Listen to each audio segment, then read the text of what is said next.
warahmatullahi wabarakatuh. Nah, di sini siapa yang minggu kemarin yang ingat apa terakhir pembelajaran kita di minggu kemarin? Siapa yang masih ingat? Waktu itu ikut kuantum yang berserajak ABAB. Pintar, masih ingat ya lagi?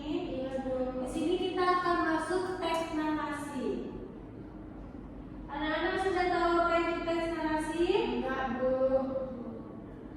Oke. Di sini Bu jelaskan pengertian teks narasi. Teks narasi itu pola pengembangan paragraf yang menceritakan suatu peristiwa secara kronologis. Ada tiga hal utama dalam teks narasi, yaitu tokoh, kejadian, dan latar. Nah, teks narasi bisa berupa fiksi atau non-fiksi dan mampu memberikan pengalaman estetis kepada pembaca. Nah, di sini Anda sudah tahu apa itu teks narasi?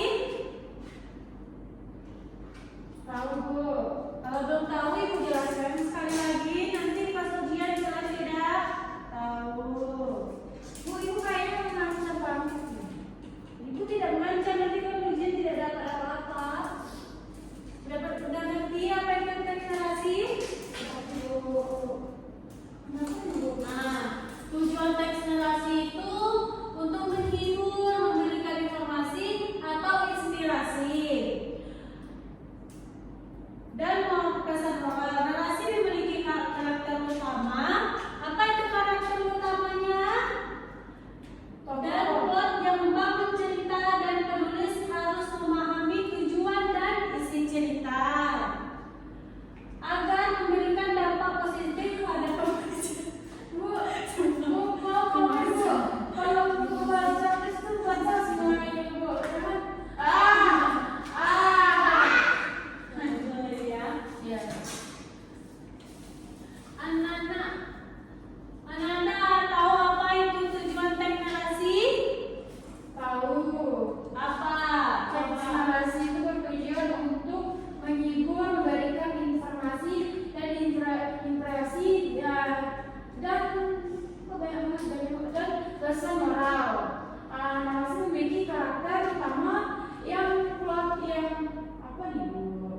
Karakter utama dan plot yang membangun cerita dan penulis harus memahami tujuan dan isi cerita agar memberikan dampak positif pada pembaca.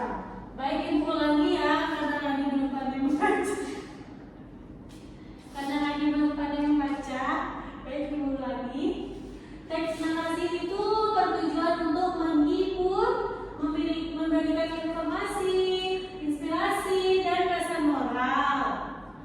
Narasi memiliki karakter utama dan plot yang membangun cerita dan penulis harus memahami tujuan dan isi cerita agar memberikan dampak positif pada pembaca. Ngerti sekarang tujuan teks narasi? Ya, Bu, paham, Bu. Nah, kita lanjut. Ciri-ciri teks narasi. Di sini ciri-ciri teks narasi ada 4 bagian. Yang pertama, teks narasi bisa berupa peristiwa nyata, imajinasi, atau gabungan keduanya. Nah, setiap paragraf dalam teks narasi menunjukkan peristiwa atau perbuatan yang terjadi. Nah, teks narasi disusun secara kronologis atau berdasarkan urutan waktu yang mengandung konflik untuk menarik perhatian. Yang keempat, terdapat unsur amanat dalam salah satu teks narasi. Baik, kita lanjutkan. Anak-anak tahu jenis-jenis teks narasi? Jenis teks narasi itu tahu, Bu. Apa? Ayo Rani. Yang contohnya teks yang mengekspor jenis teks narasi yang berisi fakta atau objek dengan tokoh dan peristiwa yang berkaitan dengan apa ya?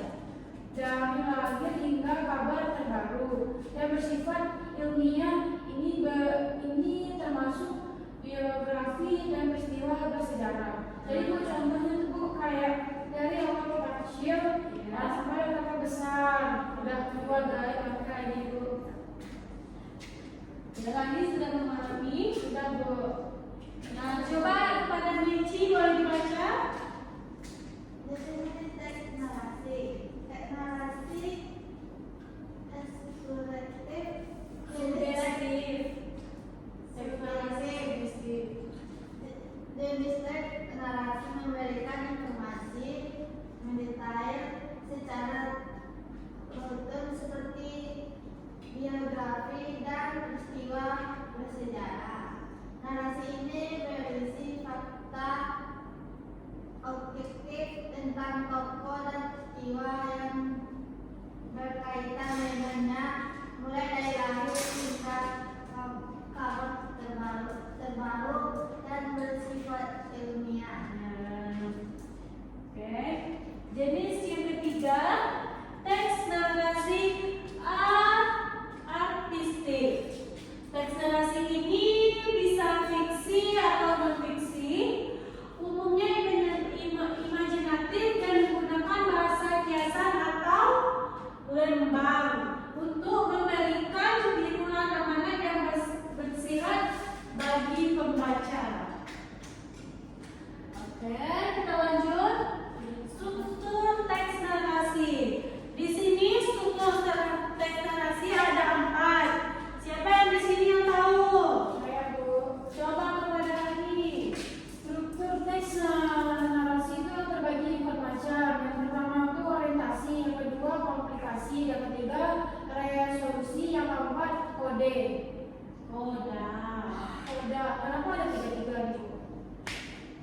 Itu ibu salah bikin PPT. Nah, itu. Nah, di sini gue jelaskan struktur teks narasi yang pertama ada orientasi. Teks narasi ini untuk menarik pembaca agar membaca seluruh teks narasi. Bagian awal harus menarik dengan tokoh, penokohan, latar tempat, latar cerita, latar waktu, latar suasana dan unsur lainnya. Nah, yang kedua coba dibaca oleh Nici. Yang kedua Nici. Komplikasi. Konflik ini memperkenalkan konflik yang akan berkembang menjadi lebih rumit, mencapai klimaks, kemudian dan perlahan menghilang. Oke. Baik, yang ketiga ada resolusi. Bagian yang memberikan solusi untuk menyelesaikan konflik dan menanda akhir dari cerita. Nah, ada yang keempat moda. Moda ini akhir cerita yang bisa berupa bahagia, sedih, atau menggantung. Ngerti apa itu struktur teks narasi? Sangat mengerti Bu. Coba Desi sebutkan macam-macam teks narasi. Macam-macam Bu. Itu struktur Bu. Iya, sebutkan strukturnya satu-satu. Tadi saya Tidak dijelaskan. Struktur teks narasi. Yang pertama orientasi, yang kedua komplikasi, yang ketiga resolusi, yang ketiga koda. Nah, Nici sudah paham apa itu struktur teks narasi? Oke. Diingatkan ya Nici, besok kita mau ulangan minggu depan. Nah, ada kaidah kebahasaan. Yang pertama menggunakan kata kiasan, yang kedua menggunakan kata kerja intransitif atau instansitif. Yang keempat menggunakan kata benda, sifat, rasa atau klausa. Pertama menggunakan kata kiasan. Nah, yang kedua menggunakan kata kerja transitif dan intransitif. Yang ketiga menggunakan kata benda, sifat, rasa atau klausa. Yang keempat menggunakan kata penghubung penanda urutan waktu. Kita lanjut. Nah, sekian dari Ibu. Sebelum kita pulang, Ibu ada ice breaking. Biar semangat